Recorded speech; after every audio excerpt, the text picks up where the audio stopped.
So what do you have for us today? I thought we'd sort of lead things off with a little bit of hair care tips. A little bit about I'm maybe sorry, but that's some pretty much useless exfoliating. to the two other teammates here. So Oh no, it's it definitely doesn't help Vanelli or I anything. So we're just gonna intended to say that topic, okay? intended to be a little cheeky towards you guys. No, but thank you for Rich and Vanelli and Doug, who's in the background, and everybody, the whole team, for putting this together. It's really cool. It's fun to watch. Amazing lineup of people. You guys just got to see Gary. He's amazing. Very inspirational. Vanelli's not so bad either. Once you get to know him. Aside from some cat photos, which is my true passion, I thought today we'd talk a little bit about what's that software again? What is it again? Luminar. So we're going to talk a little bit about Luminar, but specifically, it's amazing when we start to talk about things like AI, right? Because we have drones that are flying around right now. We have semi-autonomous autonomous vehicles driving around. Skynet and the Terminator is obviously going to come pretty soon. I'm pretty convinced about that. But it's an interesting element now. I find myself about 15 years into what I call kind of modern photography, digital photography, and just this idea of being able to take our raw files to, God, any level we want, really, with the amount of data that we have. And back then, I I remember when Aperture came out, and I remember when Lightroom came out, and I remember when we were able to catalog and we didn't have to use Photoshop so much. These things changed, and 2012 we were started to be able to have a recovery slider, which was like revolutionary, right? We could get details back that we thought were lost. We could combine multiple RAWs and HDR, all those things.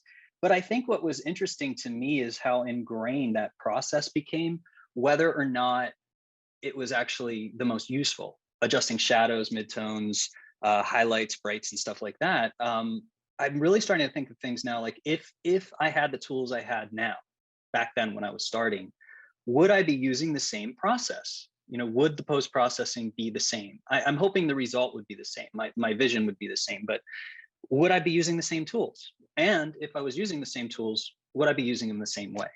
And I've been thinking about that probably for about 6 or 9 months. And what's interesting is when we start to apply that logic of sort of not starting over, but starting fresh. And I'm going to go ahead and share my screen here. We'll optimize it here too. We start to think of what was going on. Hold on. Okay. Sorry, my There it is. start to think about this as sort of I call the creative beginner's mind, right? Like the beginner's mind's a cool concept. We should assume that we know nothing, right? And I've been married for 20 years, so I just assume I'm wrong all the time. But that's a different story. When you start to think of things from a new perspective, you sort of gain insight that you don't have if you think you know how to do something. And since I've been doing things so long, I constantly reassess whether that is the most efficient way or there's a better way. Drones have replaced so much of what we do in cinematography, and they're amazing, but I don't have to rent helicopters as much anymore. That was an easy one. When it comes to post-processing, we're really looking at the tools being there to achieve a result. And when you first get started, it may seem a little intimidating, right? We have a lot of sliders, and it's sort of like being at the eye doctor, better, worse, better, worse. Okay, better. Is this one better or worse? And eventually you slide around many times, or you put too many lenses in front of your face, and you're like, that looks the same. And what happens is we start to just kind of tweak things for the sake of tweaking them, hoping to get something that we like. And while certainly we have templates, we have all these things that can help you do that, these tools are really meant to solve problems. And the more you start to get into post-processing, shooting and post-processing, the more you think about post-processing not as, editing this large, process photo, you're like starting to think, hey, I'd like that area to be a little bit more warm, or you know what, there's a little bit of bounce light there that I need to take care of, or hey, the whole scene needs a little bit of adjustment here, or the saturation. You're starting to think in terms of micro adjustments, or more specifically, the things that you want to change, enhance, or remove, add, or change. Not just I want to edit my photo. I want to make it a little bit more vivid or sharp or things like that. And that just comes with time. And so what I've been doing is looking at some of these tools and thinking, hey, if had these before, would I use them? And in some cases, let me make this a little smaller here so I can see Vanelli's lovely face and edit at the same time.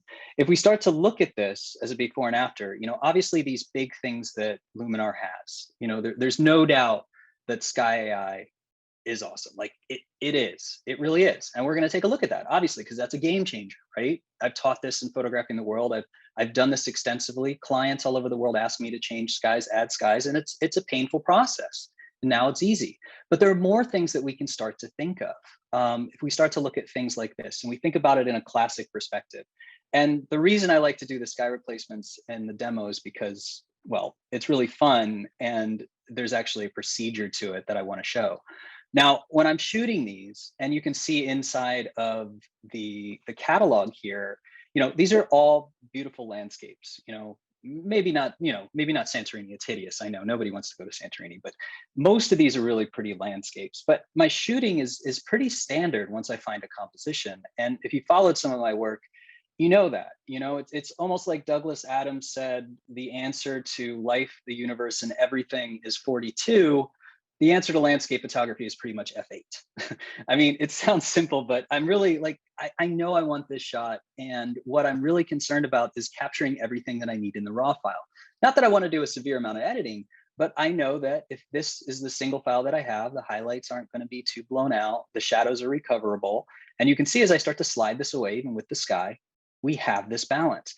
Every single photo that I shoot, no matter what it is, landscape or cityscape architecture, I'm always adjusting those things. So if I actually think about this a little bit different, we go to the edit, let's go ahead and reset this. And this is really where I've started to think of AI as not this, well, I mean, it is pretty amazing, magical rainbow unicorn kind of thing, because we do have rainbows and unicorns in Luminar too. That's a different story. But where I'm really starting to think about this is it's solving more problems that I didn't know I had. So in other words, if we go to the light panel, we're going to see what we're all used to. If we've ever loaded a raw file into pretty much any program, even from Apple Photos directly, we have shadows and midtones, highlights, blacks and whites. This is sort of the core of the adjustment of a raw file that I call balancing, not even editing. I don't even consider it post-processing because when I shot this, you know, I could have done an HDR. There are other ways to do it. It's very underexposed. If I would have exposed more after I figured out the composition, I would have blown out highlights. And in the cameras I shoot, Fujifilm, Nikon, now Fujifilm medium format, there's more to recover or get back in the shadows than there is in the highlights. So I have to make sure I protect the highlights and I maintain a balance in the shadows. So immediately, almost on everything that I'm doing, I'm finding myself, okay, you know, I know that the shadows have to come up. I know I'm going to have to adjust the blacks, and we'll even pull the highlights back a little bit and maybe bring the exposure up, you know, and we're starting to see that balance a little bit more. And you can see it on the histogram, right? The little histogram here that we're kind of making this, we're shifting it so it kind of encompasses the entire spectrum of dark to light. But it also pushes everything to the middle. So when we start doing this, pushing it to the middle, you know, we get this, we get the blacks, we pull the whites back, it looks a little bit more flat. And that's because we've actually shifted this all to the middle. It's a midtone. Everything's more of a midtone.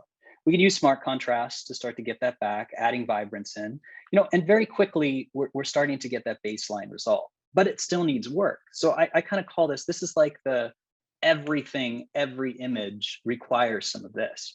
So if I reset this, this is where I've been thinking a lot about it. What we really do, what we all do, doesn't matter if you've been doing it for 15 minutes or 15 years. You open up Adobe Lightroom, the raw file loads, and you hit the auto button. And sometimes it works. Sometimes you're like, that's awesome, it works. And then you tweak it. None of us ever admit that we use the auto button, but we're always curious, you know, does it actually do something good? So the idea of AI is that process that I just did took longer because I was explaining it, but it becomes so ingrained that we think we need full control over everything. But if you look at this image, shadows, right? Highlights, and then we know the contrast is going to change. This is not rocket science. And I live on the Space Coast, so a rocket scientist probably heard me say that, and it's a little mad. But it's easy stuff, you know, and if you're just into this, it'll become easy in a couple weeks when you start working on it. So Enhance AI takes that into account, right? So Accent AI, if I had this when I was starting out, I'd try it, because if I do this with Accent AI, it's basically analyzing the scene and determines that it's pretty much the same thing. It's the same thing that I wanted to do in one slider. Now, this is where the mentality changes. Do I want to do this all manually and then start to give it a little bit of an accent?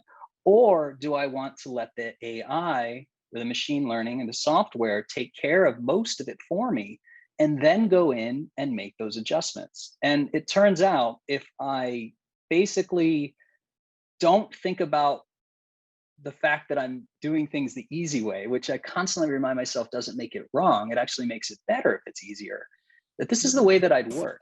If the software can, oh, sorry, what'd you say? The guilt trip.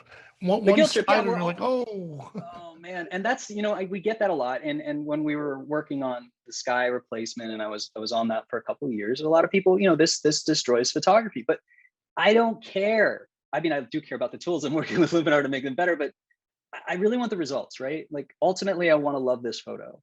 And if I have to spend 5 years or 5 minutes on it, I'm still going to try to love that photo. And that's really where I'm starting to think this gets me there faster. This gets me there faster. Maybe sure, the shadows maybe need a little bit more of a bump, you know, but that's sort of the baseline, right? And I'm going to go ahead and reset this because, you know, this is where it gets kind of fun, right? We look at this image now. I could have, I bracket too. You always should bracket if you're not sure, and whether you use 1 or 7 or 9, it's good to have. So I could have done an HDR with this. There was no wind, so I wouldn't have issues on the trees. The water's pretty much stagnant in its movement and the lines with the exposure. So, you know, there are different techniques for doing this. And so when we start to think about that again, we can start to think about the simplest way to do something, right? Like enhance AI, simple. Even using the light panel, simple, but a little bit more time consuming. An intelligent auto button would be the best way to go. But there are even more advanced things that you can do. And when you start searching on the internet for anything, you've probably noticed that, you know, not 100% of it is good or these days accurate, you know? So when we start to search things in totality, like how do I make my images better? Or what's the best post-processing method, or any of these things, we're inundated with some good stuff and just some things that are overly complex for no reason. So the second thing that I've told myself over the years, for 15 years, is I'll never add complexity where complexity is not needed. That goes for shooting, that goes for using filters on the front of the camera, that goes for post-processing. So when we start to talk about using HDR, or how are we going to do this? Are we going to use a blending panel? Are we going to use luminosity masking? Luminosity masking, it's an awesome name. Everybody loves it. It's great. And it's a great tool, but it doesn't have to be a solution. Frequency separation. Even if you don't know what it is, it sounds awesome. You want to use it. You know, I get it. But when we start to look at things, you know, like this, like enhance AI, and then we start to talk about, okay, you know, well, if I bring this back into Photoshop, I can use luminosity masking. I can use that panel I bought that has 3 trillion buttons on it. I can do all of these things. But we start to think about these and other tools. And really, when we're starting to dig into the tools in Luminar, it's easy to get overwhelmed at first. And you want to focus on these AI tools because they're really cool. You know, there's some really cool stuff. But there are some things that are a little bit more hidden. And in this demo, I want to show some of the more useful things. And then the next one, I'll get a little bit more advanced.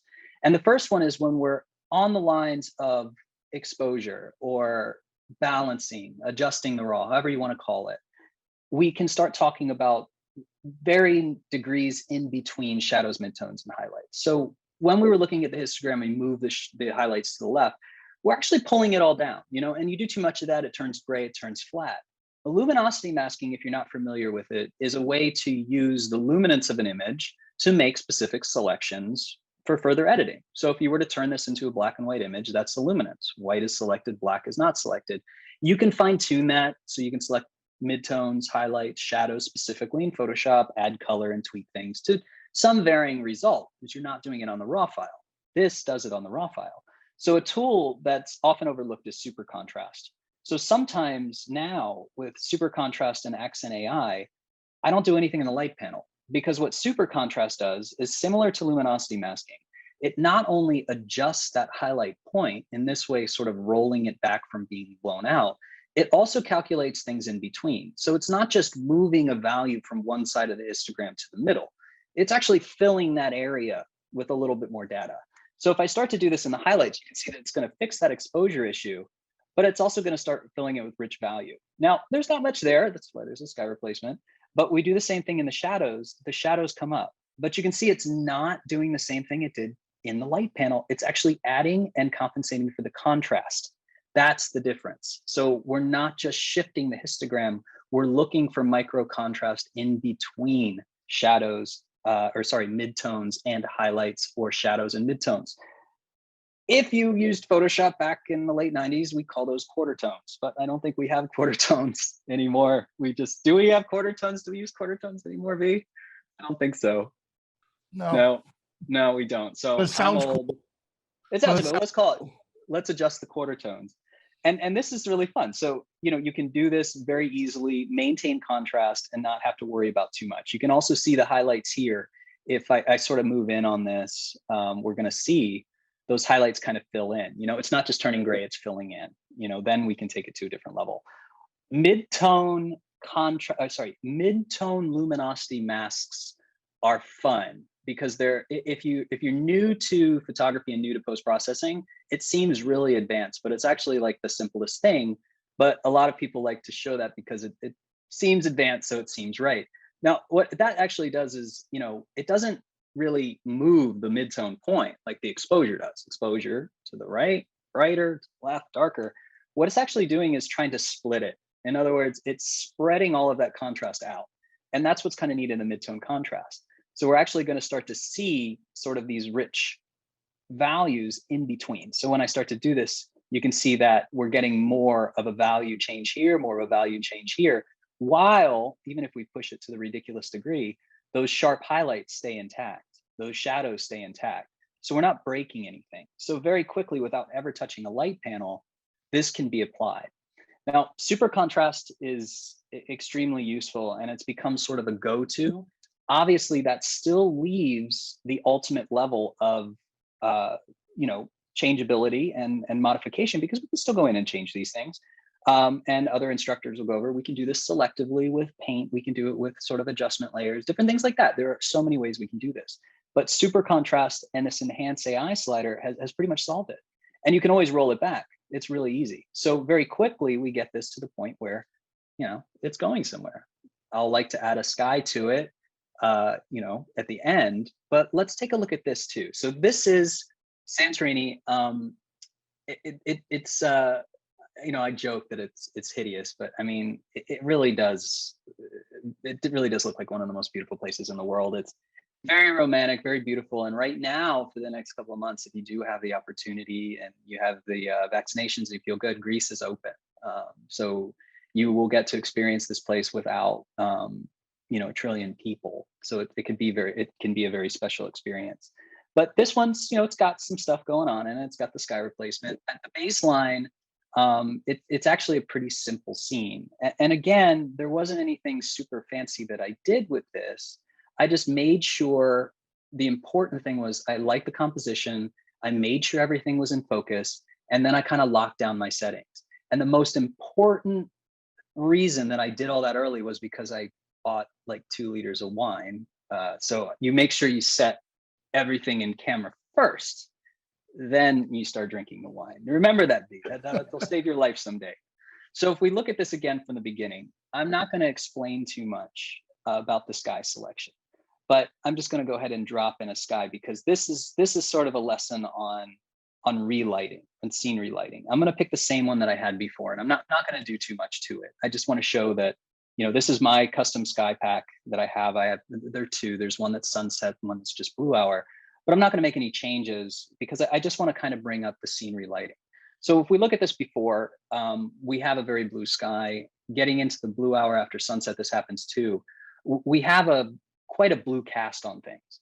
And you can see that in the buildings themselves. And especially when we start to look back here, this is a blue color cast. This is reflection of the light from the sky. You can see that white objects start to look like this. If you've ever shot a snowy scene, during the day, sunset, or even the blue hour, you see that it's going to pick up that blue, which is fine. That's just light accumulation. When we start to talk about sky replacement, what's often overlooked when sky replacement is awesome. We just did that with one click, and I don't really have to change too much. But we start to talk about relighting, and that's what's really interesting about this. So if we take all of this off, you can see that's just with the sky. I picked a sky in the next, I think I'm on at 3:30 or 4:30. I'm going to explain how to choose the right sky, but basically the hardest thing that we can do, even after the painful part in Photoshop of doing this manually, is figuring out how to relight the scene. So this does a really good job of relighting it, and it's something that's often overlooked. And the other things that I find that I'm usually doing after I find everything, fine tune everything here with the relight, let's just go ahead and do the same things that I did before. A little bit of Accent AI is going to pop this together. Also note that it's doing it to everything. So it's treating the composite of the sky and the foreground as one, as it should, which is great, which means we could use Sky Enhancer now and just affect the sky. Let's go back down to super contrast really quick. And you can see if I do the highlights here, we're getting more tonality here instead of just rolling it to be less blown out. The shadows, same thing. We're going to get some contrast and we're going to bump those shadows and a little bit of contrast in the midtones. Well, that's great. But if we really start to look at this, there are more things we can do. Sharpness, if you really like, cloning out people, it could be an all-day process. We could go into that. In this case, there's so many that they're kind of part of the scene. But what usually happens when I get to a point of, this is balanced in the raw, it's edited, it looks pretty good, I'm really starting to look at color cast. And that can be from a fiery sunset where the whole scene's red, or it could just be the normal blue. Now, there are ways to fix this. So again, what I usually do is inside of Photoshop or, using one of these things, I try to adjust. Let's see, it's here in landscape. Oh no, we have a couple different ways, but manually is always the way that I try to do it. If remove color cast isn't actually picking it up and I can't select it, it's so easy to go into hues or even the saturation or even the luminance. I could change the luminance of the blue to make it a little bit more vibrant, just like this. And then I could also go into the saturation and pull the blue down. So we could very quickly do this and then mask it in. And you can see really quickly that that's gone. That is one way to do it. And that's the way that I've done it for a long time. But I started to think about this too, because if you think about color correction, we don't talk a lot about color correction anymore. We talk about, effects, and we talk about treatments, and we talk about looks and styles and LUTs and all that kind of stuff. But I mean, it's all basic color theory, warm versus cool. So when something's cool, you fill it with warm and it neutralizes it, and vice versa. And we're very used to having things like temperature, So if this was as easy as changing the temperature, and you can see if I do adjust the temperature, that's going to find that white point, but it's also destroying the rest of the scene. We could do this selectively as well, but this all comes down to simple color correction, warm and cool, but we can't really treat it that way. If we look at it in a different way, under color harmony, we have a lot of great tools. Brilliance, we have warmth. You can see that the warmth works a little bit more intelligently than the shift of the white balance. It just thinks about the shadows, midtones, and highlights a little bit different. We have color contrast, which is kind of a nice way to really pop everything out. These are all finishing tools that are great, but something that's really overlooked is unique actually to Luminar is split color warmth. So usually we can slide things cooler or warmer, or if we have in the chroma that we have when we're doing things, it's like more magenta, more green, things like that, but it's a global thing or we have to mask. What's neat about this is we can really treat the image as multiple tonalities. We have areas that are cool, and then we have areas that are warm. Sky's cool, blues are cool, whites are neutral, warm tones are warm tones. This splits that. So it gives you the ability to adjust the warm tonality independently from the cold tonality. So if I were to take all of the warmth out, you can see that that's already starting to remove the sky. I could warm up just the warm areas, and you can see that's in the highlights. Obviously that's a little obnoxious, but I can do the same thing in the cool. So in the cool tones, I can just warm it up. So when we start to look at this, we're not really identifying a problem of saturation, which it usually is when we're talking about RGB. What I'm actually doing is identifying a color issue. And in this case, using a complementary color and just warming it up will actually neutralize it. But it takes into consideration, like, look at this. As far as I go, even when I break it, notice those blue doors? Those doors are a rich blue. If I take the blue saturation out, then I'm going to lose the saturation on those doors, because those actually don't have the same influence. When something has that much of color data in it, that much blue, when I warm it up, it's still going to stay a dark navy. So this is really, really interesting to me, because now I just identify that problem. And when you're well, not printing in RGB, even though we're sending to printers in RGB. The rule is with color correction, and it's been this way for years and years and years, sometimes it's better in RGB, or usually it's better to fill something with a different color than it is to remove the color.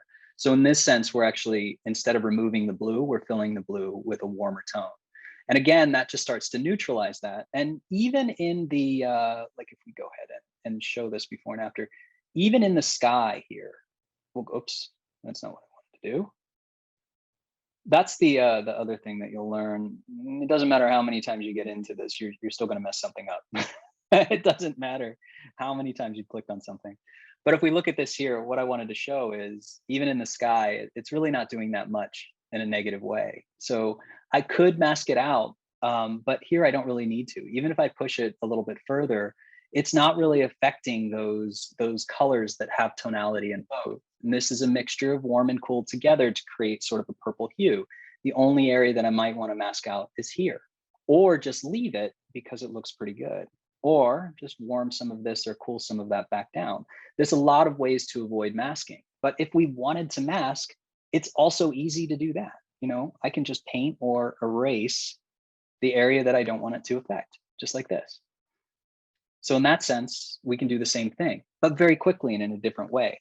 So the challenge here, and I'm going to wrap up because if there are any questions, I'd love to answer them. The challenge I give myself all the time with my work, with my editing, with pretty much everything is every couple of years, I try to not reinvent for no reason, but I question whether I'm on the right path to what I want to achieve. You know, that works for life, the universe, and everything. And I know I said it was already 42, but we have to look at the work that we're creating and how we're doing it, you know. And it's easy to say technology, yeah, the new Sony, the new Fujifilm, whatever, you know, these things are great to have, but it doesn't replace the vision, you know, the work, the body of work, the series, the client work that you're doing.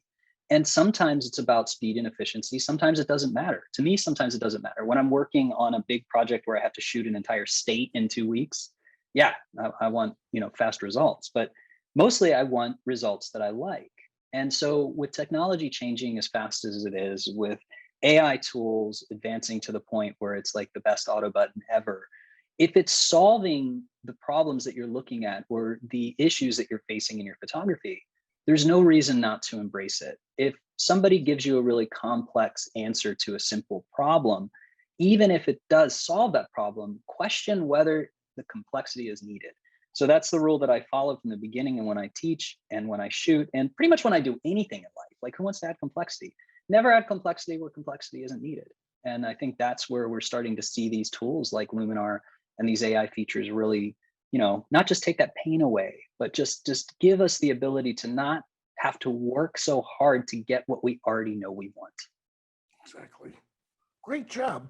I absolutely love the relighting. I just love how you tied everything together, you know, local change versus global change, and then your philosophy and how you get to it. Yeah, and I like what you said at the very beginning, how if we didn't have these tools, then what? You know, what would the outcome still be the same? You know, think back when we were younger, when we had a copier machine and we had to do desktop publishing, right? And on a typewriter, you would type something cool, and then you would put it on the copier machine, and oh, look at that! We were able to add different things. You know, of course, the quality wasn't nowhere near as what we have now. But like you said, I love that philosophy on where will we be with the different tools. It's worth asking, you know, and I think it's interesting too. And you know, we learn from the past. Obviously, like we've come to this point of technology today because we had all of those things. You know, I learned Photoshop in 1999, and at the pre-press. Remember pre-press, Melly? The pre-press place that I worked for, you know, they had the old system before Photoshop, and I was so fascinated with it. I wanted to learn it. I wanted to learn RubyLift so that I could do masking. You know, that's why it's funny, you know, the RubyLift paper, to be able to mask, to be able to change things on the printing press. And that fascinated me because I always feel like we can learn a lot from old processes, and we can learn a lot from new processes. And I think it's really, as an artist, you know, it's it's taking all that aggregate data from everywhere and figuring out how to apply it, you know, and you have to break yourself out of those mindsets, you know, like if you're still doing the copy thing and faxing people, you might want to try the internet, you know, like there are other ways, like just because you do something and you think it's right and you've been doing it for a while doesn't mean it can't be improved. And I think that as artists and photographers, that's really what we all share in common. You know, I've been shooting for a while. If you've been shooting for 15 minutes or 15 years, we all share a commonality, and that's we want to make our photos better. And in order to do that, we have to be willing to change, willing to adapt, and even excited. You know, like you treat this as genuine curiosity. You know, that's what got you into photography in the beginning. You know, wow, this is cool. Look what I'm capturing. That curiosity, and you can do that with everything. And if it works, it works. Some things are just fads. Some things are, you know, useful to you and not to somebody else. But you know, you have to kind of approach it that way. Make sure that you're still treating the work as fun and being curious about it. That's sort of what I would like to end on, and the more like feel good part. Well, that's great. Hey, thank you so much for taking time out and sharing your insights with us.